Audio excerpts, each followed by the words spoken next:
Ron. Yeah. Why didn't you say it the first time I said Ron? Because it's pronounced Aaron. You done messed up, Ron.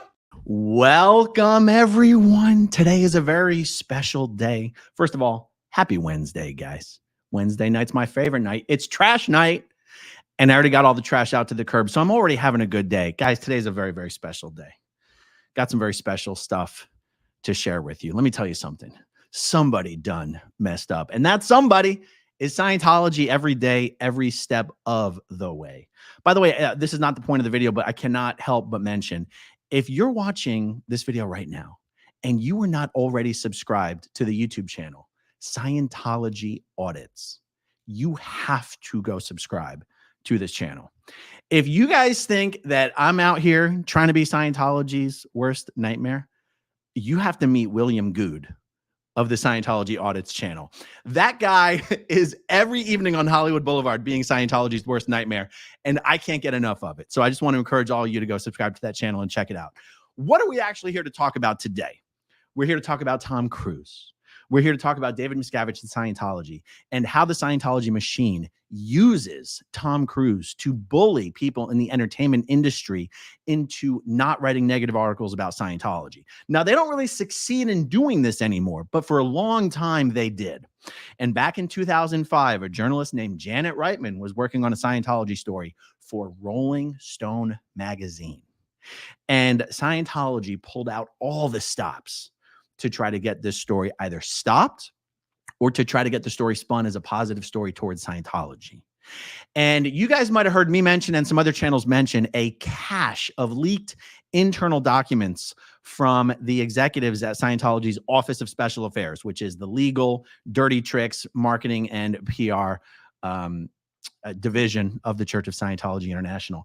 And there is a cache of thousands of documents that made its way out of Scientology about 17 years ago. These documents were only made public less than a year ago, and they contain so many golden nuggets.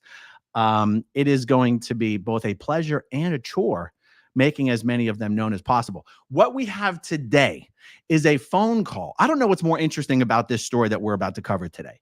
The fact that Tom Cruise was used to bully Rolling Stone, or the fact that Scientology illegally recorded a phone call with Rolling Stone co-founder Jan Wenner, and that the recorded phone call was between Tom Cruise's sister, Leanne DeVette, co-founder of Rolling Stone magazine, Jan Wenner, and also the then head of Scientology's Office of Special Affairs, Mike Rinder.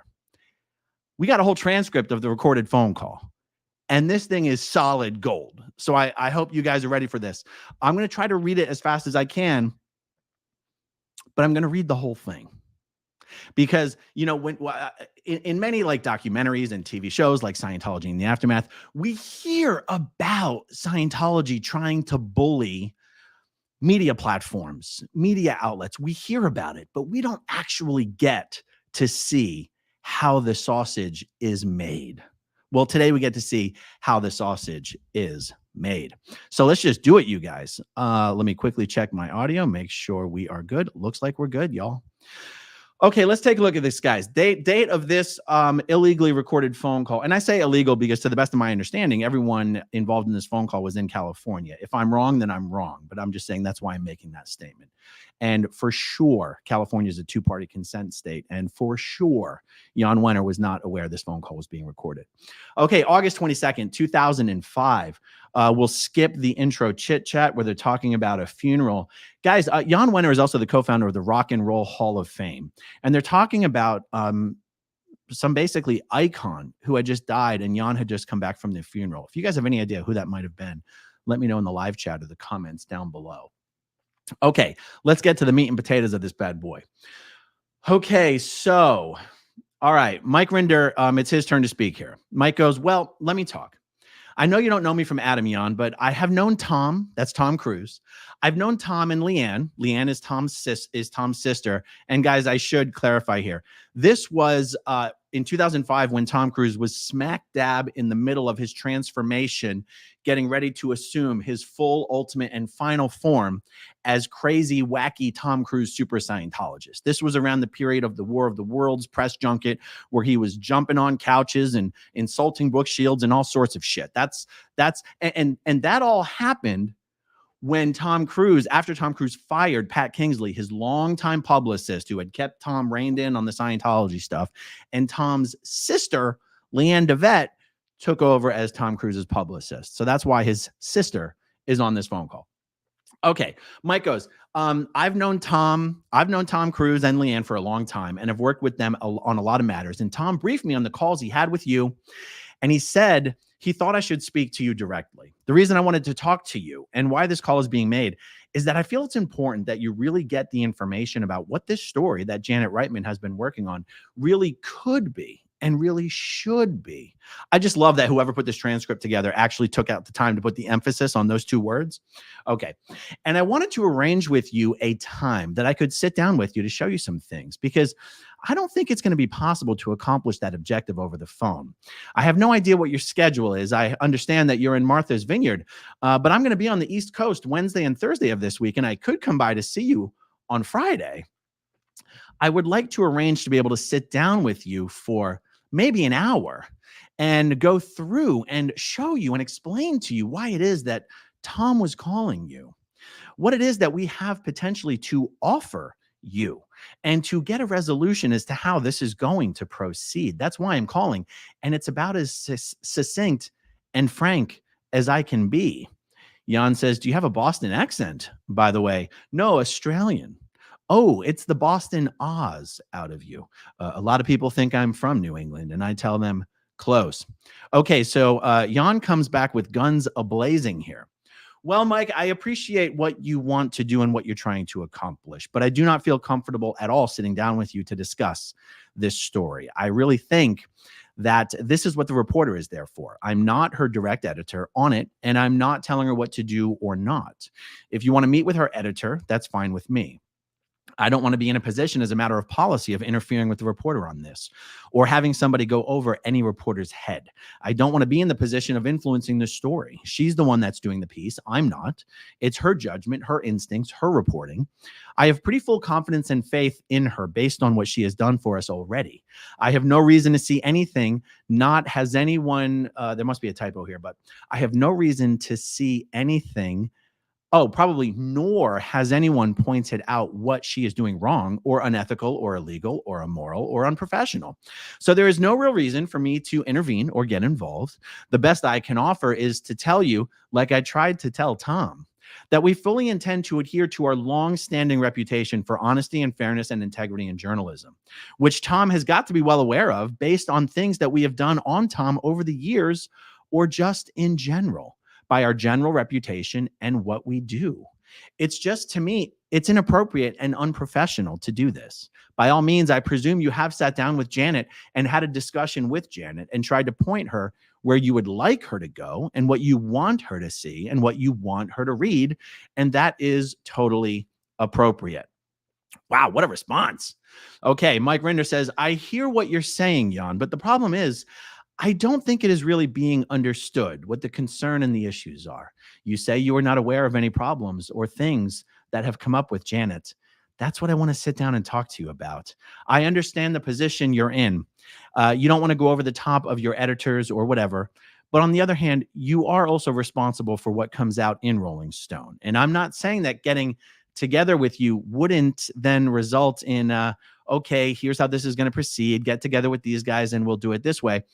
The reason I'm coming to you is because you're the boss and you call the shots ultimately. And the conversations that you had with Tom and the relationship you've had with Tom in the past and what you've done, you quite correctly point out that they have been good stories. I hear you and agree with you. The problem right now is that this one isn't heading in that direction. And I think it can be gotten to head in that direction, but there has to be some sort of policy decision about how it's going to happen from both sides of this equation, meaning Rolling Stone and the church. How much time are we going to be willing to devote, or how much time are we going to be willing to devote? And I would like to show you that if we can get this straightened out so we feel comfortable about it, we'll devote as much time as you want and show Rolling Stone things that nobody has ever seen.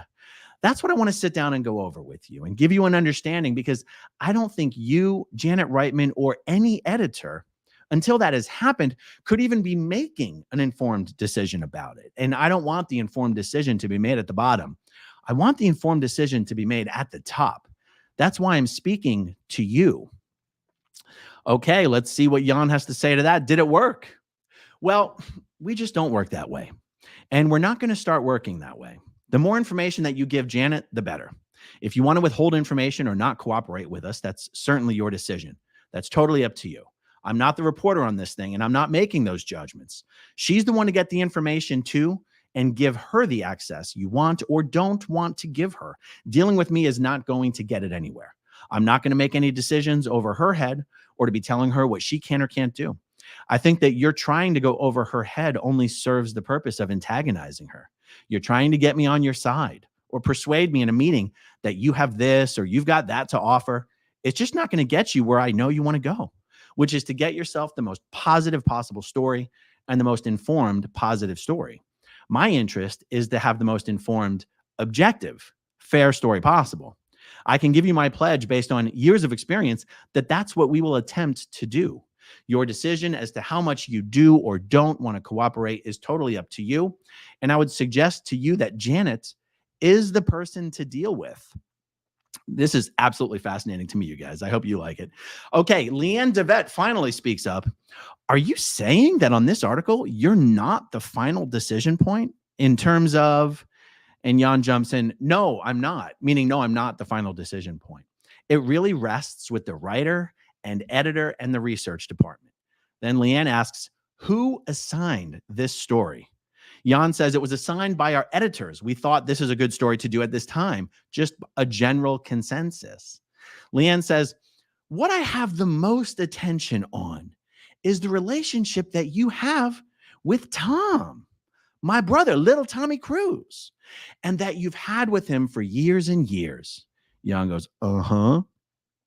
And it's really why, like Mike said, that Tom suggested Mike talk to you about this. And I wish you had a different viewpoint on it than the one you're having right now, because I think it's a great opportunity for Rolling Stone. And I think it's a great opportunity all the way around if it's done properly, if the proper willingness to learn and see what this is there. Okay, I want to jump in and make a couple quick comments. What's amazing to me is that this effort to use a celebrity, or further a stable of celebrities, to get what you want is a very successful strategy if you do in fact have a stable of highly desirable and popular celebrities under your control. This is how Pat Kingsley, the legendary and feared publicist in Hollywood, I think she's retired now. She used to represent Tom Cruise, and she used to represent a whole stable of the biggest A-list celebrities in the business. And she struck fear into editors everywhere, because if you said one negative word about one of her clients, she was going to completely cut you off from access to all of her other clients. Scientology only wishes it had that much weight to throw around, but it doesn't, because it doesn't really have any celebrities. I mean, what is Scientology going to say at this point? If you write a bad story about Tom Cruise, we're not going to give you Elizabeth Moss. Oh, my pearls. Wait, guys. Oh, my pearls, not Lizzie. Please. What will we ever do? Thank you, SPTV Tattoo Warrior, for those lovely pearls. So the thing is, Tom Cruise is the biggest thing Scientology has to use for any leverage. And what's amazing to me is Rolling Stone just didn't give a good damn. They just could not have cared less. But you can see that Leanne is trying to be like, what I'm really concerned about, though, is your relationship with Tom. Think about your relationship with Tom. Anyway, you guys can see it. All right. Okay, so Jan responds to Tom's big sister. And the person that is prepared to do it is Janet Reitman, not me. If you want to do this, do it with Janet Reitman, who is the reporter. There is this is no different than a reporter in Iraq. and the general in charge of the Pentagon. Or Rumsfeld calls and says, I've got to meet with the boss of the newspaper and persuade the boss around to my point of view so it will supersede whatever your reporter may or may not be doing. It's virtually the same thing. I simply would take the position that anybody at the New York Times or Washington Post would say, no, that's what we have reporters for. And that's what they're experienced and trained to do. We've got a long reputation which precedes this, and a long ethical history, and a long practical professional history, and I'm just not willing to tread on it under any circumstances. Good Lord, Jan Wenner. Amazing. Okay, Mike Rinder's turn. Okay, do you ever do such things as editorial board meetings? Because you bring that up. I'm looking at this from a larger perspective and the bigger picture. Janet Reitman has brought this to the fore. I've been to editorial board meetings at the New York Times and LA Times and Washington Post. And it is exactly what I'm trying to accomplish, is to be able to sit down and say, I just want to be able to have a communication and explain to you what it is that I see as the perspective of, here is Scientology. This is what it is right now. This is where we're going. This is what we have to offer the world. Here is a different view of what this subject is about and why there is so much media interest in it and why there are so many things that attract people's attention. And Jan says, if you want to sit down with the editorial board, as it were, I think that could probably be arranged. Let me talk to them. Mike says, that doesn't include you? Jan says, it may or may not. You have the editors there and Janet herself. Mike says, if that got arranged, can you be there? Jan says, I could probably do that. I want to think through the propriety of that. I want to talk to the other editors. It may not be any different than what I have already said I don't want to do, which is get in a position of interfering with the reporter or trying to dictate policy. Let me check with the editors and see how they feel about it and how she feels about it. If they're okay and she's okay, then it seems fine, but let me check with them first. It's a very unusual request. And Mike goes, very unusual? Really? That's really an unusual request? And Jan goes, when we've got a story going on and then people want to come in, it's not the normal thing. It's not that it never happens. It's just not normal in my experience, short of presidential candidates. Nobody's ever asked to do this.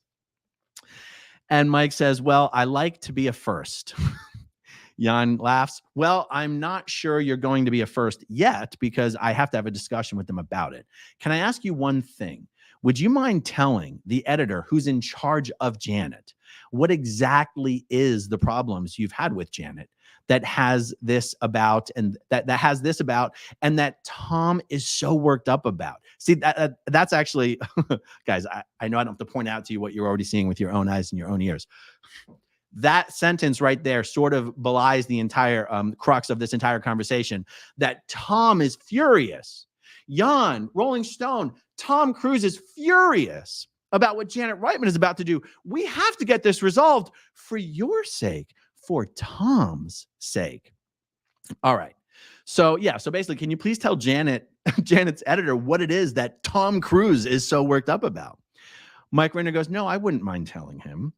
Jan says his name is Jim Kaminsky. He's at Rolling Stone's number. I know he's out today, maybe tomorrow, maybe this week, but would you just put a call into him? I'm going to tell him you're going to call because I'm not really on the front lines of this. I haven't talked to Janet in 4 or 5 months, so I'm really not close to this, and I don't know what she's doing. I know more about what her supposed deadlines are from Tom than I do from her or her editor. Then I tell Tom there is no deadline. Then I find out there is a deadline. I'm not really on the front lines of this. Mike Rinder asks, is there a deadline or not? Jan says she was given a deadline, but in my mind, there is no deadline. The deadline is when we have the story right. So she's got to come and say, I've got the story done. So I'm already communicating this information.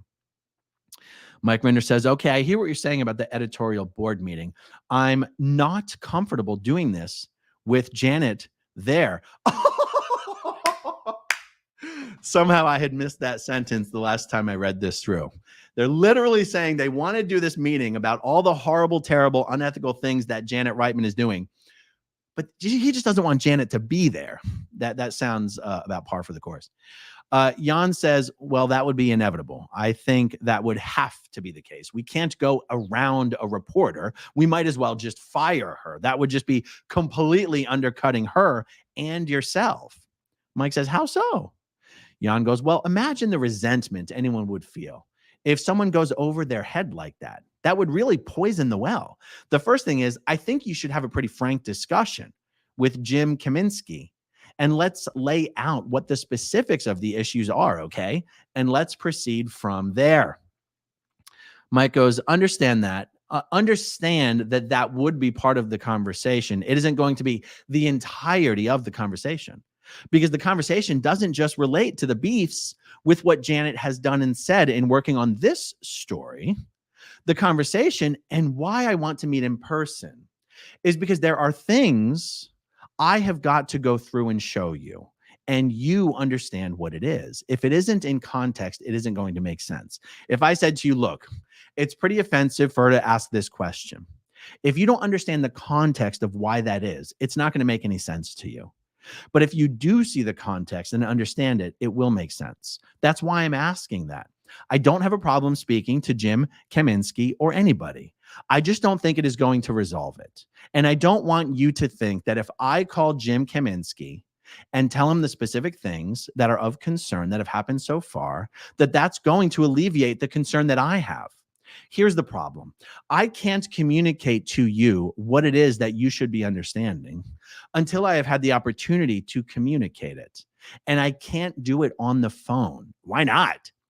And until that happens, you're going to be sitting at the other end of the phone going, I don't get the problem.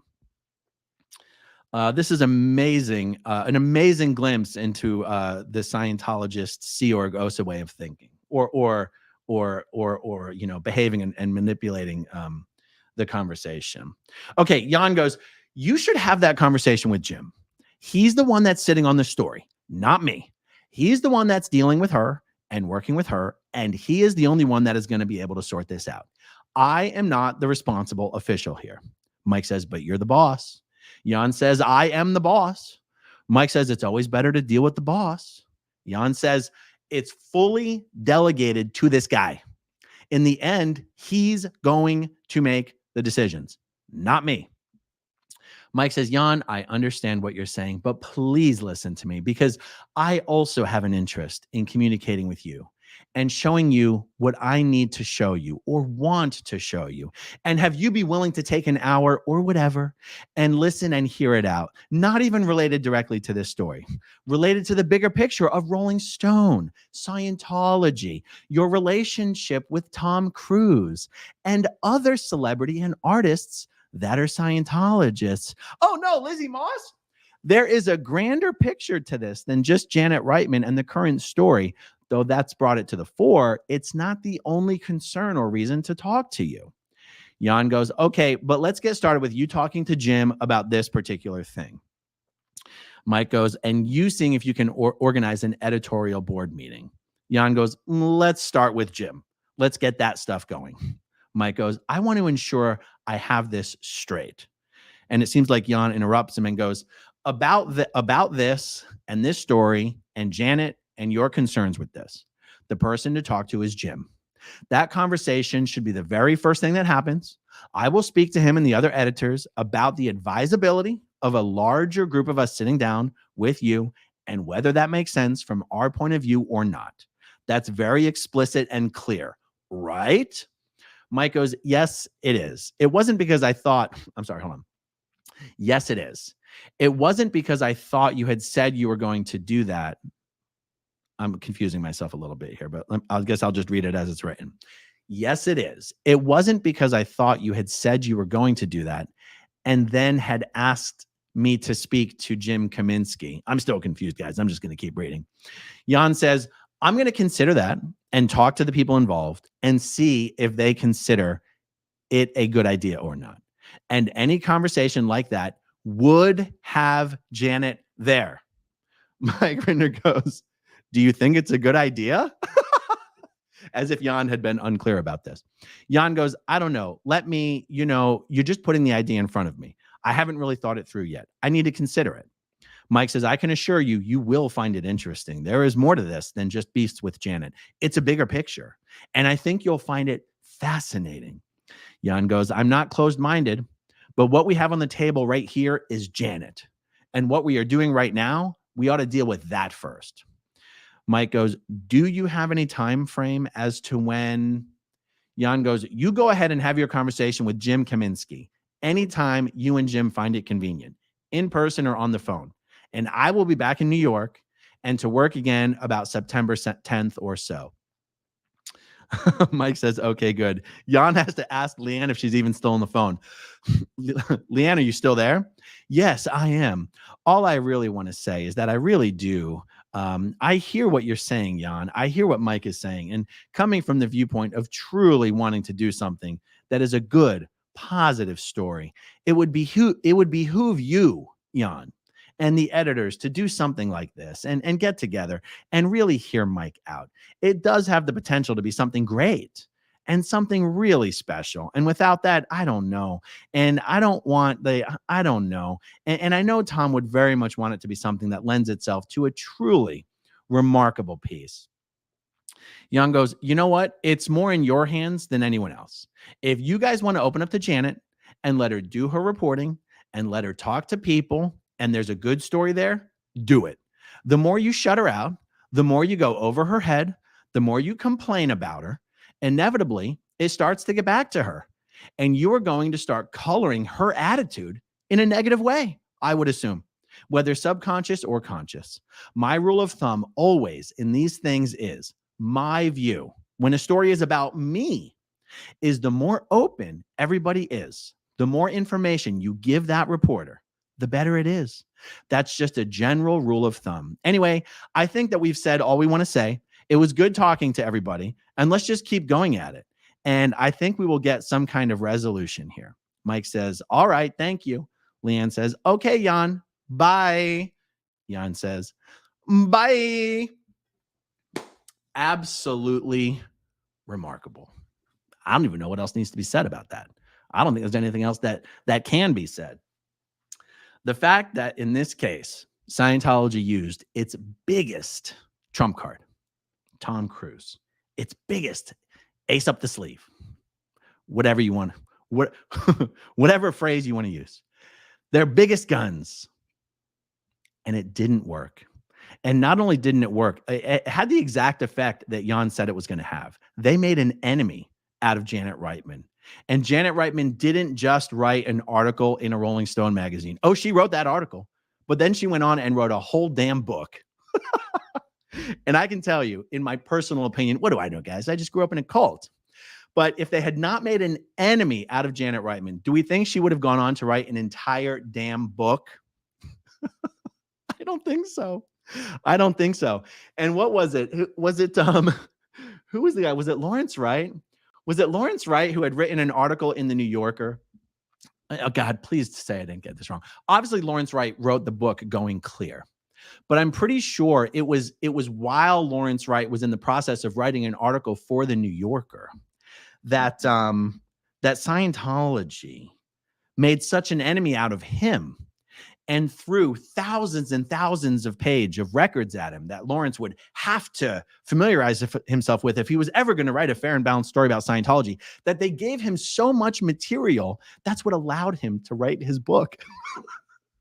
Scientology is responsible for Lawrence Wright having written the book Going Clear, which of course then springboarded into Alex Gibney doing the documentary Going Clear, which of course then created all this public interest and is what springboarded into later Leah Remini doing Leah Remini Scientology in the Aftermath, which, let's be honest, in some ways then springboarded into what we're seeing now with the SPTV phenomenon on YouTube.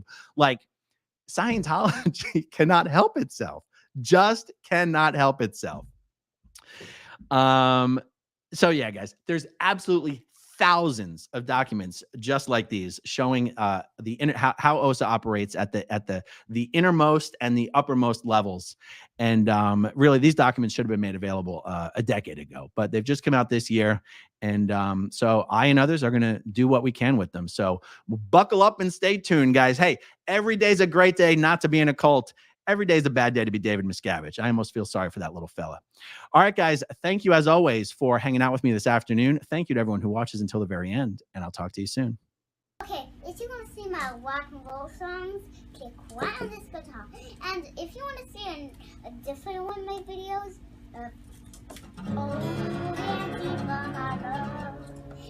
then you could click right inside here. If you have subscribed or not, subscribe right here.